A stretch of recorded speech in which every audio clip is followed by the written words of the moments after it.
Hi everyone, I'm Eric from DET Practice, and welcome to today's lesson. We're going to work through 5 fill-in-the-blanks questions together, and I promise by the end of this video, you'll have a solid strategy for tackling every single one of them. Let's get started with our first question. This sentence is about a person who showed strong analytical skills during a job interview. The answer is demonstrated. Let's look at why from both a grammar and word formation angle. Do you see the root demen in the question? It comes from Latin, and you can spot it in words like demonstration and demonstrable. The suffix ate turns it into the verb demonstrate. Now here's what really locks in the answer. Look at the word right before the root, has. In English, has followed by a verb always signals the present perfect tense, and the present perfect requires a past participle. That means you must add ed, giving you demonstrated. This combination of a visible tense marker and a recognizable root is exactly what the Duolingo test is designed to probe. One common mistake to watch out for: some learners write demonstrating, pulled by the ing form, but has plus ing is grammatically impossible. Has demands a past participle every single time. If the sentence used is instead, then ing would be correct, but here has makes the decision for you. To wrap up, always find the auxiliary verb first, then let it tell you which word form to use. That habit alone will save you points on this question type again and again. All right, let's move on to our second question. This sentence is about a group of people actively working through different solutions to a problem. The answer is evaluating. Let me walk you through the logic. The first thing to notice is are sitting right before the root. In English, a to be verb followed by another verb always forms the present continuous tense, which demands the ing form. So the moment you see is, are, or am before an incomplete verb, your answer ends in ing, no exceptions. Now look at the root evalua. It comes from the Latin valere, meaning to be worth, and you can feel that meaning in words like value and evaluate. The complete verb is evaluate, and when you attach ing, the silent e at the end must be dropped, giving you evaluating. This rule, drop the e before adding ing, is a spelling trap the Duolingo test loves to set. Many students write evaluating without thinking, and that costs them points. Make sure you internalize this pattern. One more thing to flag. Don't write evaluated here. They are evaluated shifts the sentence into the passive voice, meaning they are being assessed by someone else, a completely different meaning. Always ask yourself, is the subject doing the action or receiving it?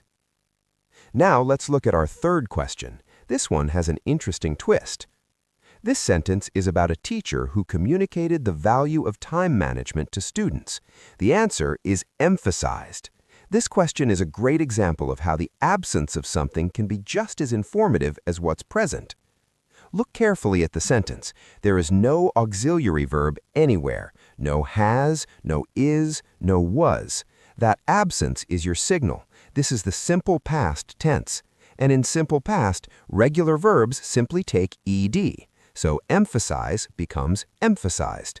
Clean, direct, no ambiguity. Now look at the root emphas. It traces back to the Greek emphasis, meaning significance or stress. The word family is consistent and recognizable. Emphasis, emphatic, emphasize. Knowing your word families lets you reconstruct the full form faster under exam pressure. One spelling detail worth holding on to. Unlike the ing rule where the final e gets dropped, when you add ed to emphasize, that e stays in place, giving you emphasized. Students mix up these two rules all the time. Keep them separate and you won't lose points here. A useful comparison, has emphasized in the present perfect would be grammatically valid in other contexts, but the root emphas appears with no auxiliary verb before it, which rules that out completely. The grammar clue and the visible root always point to one answer together. Trust that design. Let's move into our fourth question, which is a little different from the first three. This sentence is about someone whose answer demonstrated a solid grasp of the subject matter. The answer is response, and what makes this question special is that you're not looking for a verb at all. Think about the grammatical position of the missing word. It appears right after the possessive pronoun his and right before the main verb indicated. In English, the slot between a possessive pronoun and a main verb is always filled with a noun or noun phrase. That immediately rules out any verb or adjective form. Your answer has to be a noun.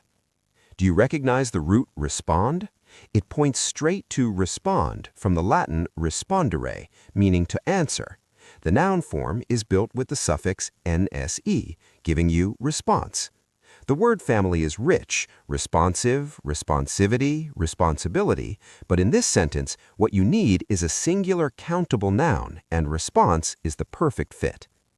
From a contextual angle, indicated a clear understanding is a very natural academic expression for describing how someone's reply revealed their knowledge.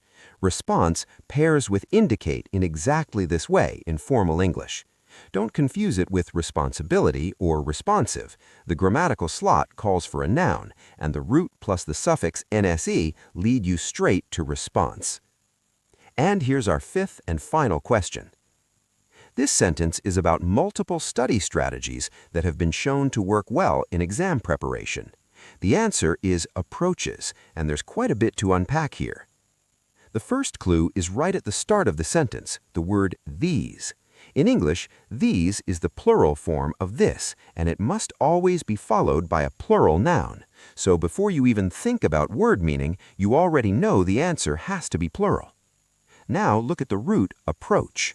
The base word is approach, meaning a method or strategy. To make it plural, you don't just add s, you add es, because approach ends in ch. English spelling requires es after endings like ch, sh, x, s, and z. This is a rule the Duolingo test loves to probe through partial words, and approaches is one of the most common errors on this question type. The correct form is approaches. The verb have proven in the sentence is also plural, agreeing with approaches. That's one more confirmation your answer is right. And if you're ever tempted to read the partial root as a verb form, remember, these is a determiner that must be followed by a noun. Fix the part of speech first, apply the plural rule second, and the answer is completely clear. To close out all 5 questions today, the fill-in-the-blanks task on the Duolingo English test is fundamentally about reading grammatical signals, auxiliary verbs, determiners, word position, and combining that with word formation knowledge like roots, suffixes, and spelling rules. Master those 2 layers, and this task becomes one of your most reliable scoring opportunities. If you want to practice more questions like these with structured explanations and full test strategies, head over to detpractice.com and grab your free 3-day VIP trial today. Hundreds of practice questions are waiting for you. I'm Eric, and I'll see you in the next lesson.